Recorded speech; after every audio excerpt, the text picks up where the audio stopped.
Voici un monsieur qui était dans une réunion de cotisation bizarre. Mais quelques jours avant sa mort, il a demandé à ce que son cœur soit retiré de son cadavre et brûlé. Histoire vraie, voilà ce qui s'est passé. L'affaire se passe au Cameroun. Voici le monsieur en question. C'était un monsieur très riche. Il possédait plusieurs business et entreprises. Ce qui se passe, c'est que le monsieur en question était dans une réunion. C'était une réunion de cotisation. Bon, c'était principalement constitué de riches comme lui. Mais le problème donc est que cette réunion était constituée de deux réunions. C'est-à-dire, c'était un peu comme les soirées de P. Diddy, pour ceux qui sont au courant de l'affaire. C'est-à-dire, la première réunion était simple. Là, on ne faisait que cotiser mensuellement et tout et tout.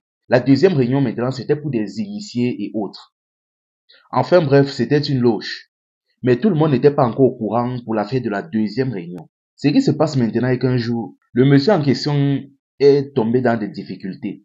Il a commencé à avoir des problèmes dans ses business et autres, de telle manière qu'il a commencé à avoir du mal à cotiser dans sa réunion. Un jour, donc, un de ses amis est venu lui dire que, mes gars, bon, vous devez savoir qu'à cette époque, le monsieur en question était polygame. Il avait plusieurs femmes et à peu près une cinquantaine d'enfants. Un jour donc, quand il est entré dans cette difficulté-là, un de ses amis est venu le voir. Une personne avec qui il était toujours dans la réunion. Il a dit que, mes gars, tu ne peux pas avoir autant d'enfants et être dans des difficultés comme ça ne t'honore pas. Le gars dit que, mais qu'est-ce que tu veux dire par là? Il dit que, viens, on part dans la deuxième réunion. Vu qu'il était au courant de la deuxième réunion, il a dit que non, gars, je ne suis pas dans l'affaire là. Que pardon, je ne peux pas, que j'aime mes enfants, je ne peux pas vendre mes propres enfants. Ni même l'être humain. Je ne suis pas né avec l'argent. Je préfère rester dans ma condition là que d'aller faire ce genre de choses. Son ami a dit que, ah, ok, mais c'est toi qui vois. Il est donc parti. Le monsieur donc a continué le cours de sa vie, mais un jour, pendant une de leurs réunions, il y a eu une petite soirée, il y avait de grands hommes présents à cette soirée.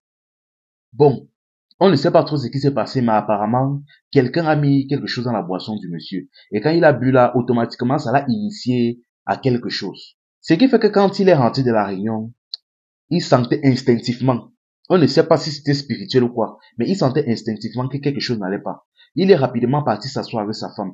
Il a expliqué que, comme il était à la réunion là, il soupçonne que tel a mis quelque chose dans sa boisson et ça l'a fait entrer dans quelque chose qu'il ne voulait pas.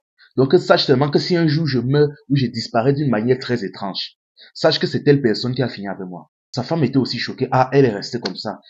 Surtout que elle ne maîtrisait pas trop ce domaine-là, elle a aussi accepté comme ça, elle est restée. Un jour donc, du jour au lendemain comme ça, il a commencé à tomber malade pour rien. On parle à l'hôpital, on dit la cirrhose. On commence à les traiter.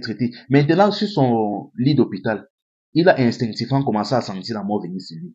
Là, il a commencé à expliquer ce qui s'était passé à sa famille. Et un jour, donc, il s'est assis avec son beau et sa femme. Il a expliqué, après les avoir expliqué la situation, il a dit, il faut que vous sachiez que le moment où je vais mourir, je veux que le jour de mon enterrement, après les funérailles, il veut que vous partez déterrer mon corps. Vous retirez mon cœur et vous brûlez. C'est-à-dire que minuit ne doit pas passer, mon corps reste encore sous terre. C'est-à-dire après l'enterrement, partez déterrer mon corps. Vous retirez le cœur, vous brûlez. Il a insisté comme ça. Les gars étaient réticents, mais après avoir expliqué ce qui s'était passé lors de cette soirée et des trucs bizarres qui s'y passaient, ils ont accepté. Maintenant, vu qu'il n'arrêtait pas maintenant de sortir des vérités, les gars avec qui il était dans ces réunions-là ont dû lancer quelque chose. Pour rien comme ça, du jour au lendemain, il ne parlait plus. On avait bloqué sa bouche. C'est comme ça qu'après, quelques temps plus tard encore, il est décédé. Dès qu'il est décédé, donc, on a appelé la famille, on a organisé tout et tout, on a fait les réunions et tout. Pendant dans les funérailles, deux de ses amis, ainsi que celui qui avait mis la substance dans sa boisson, étaient présents lors de l'enterrement. Quand ils sont venus, ils ont commencé à saluer la famille, ils ont fait des promesses, dit que non, ne vous inquiétez pas, tous les enfants seront scolarisés, vous ne manquerez de rien. Pour rien comme s'ils ont commencé à faire des promesses à toute la famille. Je ne sais pas si vous captez un peu. Parce que vous devez savoir que dans ce genre d'affaires, généralement, il y a une somme qui doit être versée soit à la personne vendue, soit à sa famille, un peu comme compensation pour le sacrifice. Enfin bref, ce qui se passe donc maintenant est que, après avoir fait ces promesses-là, le deuil s'est bien passé et vers la soirée, dès que la soirée tombait déjà, le beau-frère donc et la femme du monsieur, du défunt en question étaient assis là. Ils attendaient que tout le monde parte. Quand tout le monde est parti, il ne restait plus que les deux hommes là, les deux riches là présents. Il ne faisait que faire des va-et-vient dans toute la cour. Il ne faisait que tourner autour de la maison familiale, de la cour familiale, la concession familiale. Il ne partait pas. Chose qui ont surpris le beau et sa sœur. Ils sont donc restés, à un moment donné, ils ont constaté que les gars ne partaient toujours pas. Ils se sont donc levés, ils ont fait semblant de partir. Dès qu'ils sont partis, ils ont espionné, ils ont vu que les messieurs en question montaient sur les voitures et partaient. Dès qu'ils sont partis là, le beau-frère et sa sœur ont rapidement pris leur matériel. Ils ont commencé à déterrer le corps. Dès qu'ils ont déterré, ils ont récupéré le cercueil il y avait un troisième monsieur avec eux, qui était censé être là pour faire l'autopsie. Le monsieur a donc ouvert le corps, il a retiré le cœur. Et là, ils ont rapidement brûlé, avant de refermer le cercueil et de réenterrer le corps. Dès qu'ils ont effectué l'acte, dans la même soirée comme ça, dans la même soirée, les messieurs sont revenus. Ils ont commencé à faire des problèmes. Ils disent que qu'est-ce qui s'est passé? Vous avez déterré le corps, c'est ça? Vous avez déterré le corps, c'est ça? Ils ont commencé à dire que mais comment les gars même fait pour savoir que ils avaient déterré le corps? Mais ils ont nié, dit que non, il ne s'est rien passé, ceci, cela. Ils ont signé.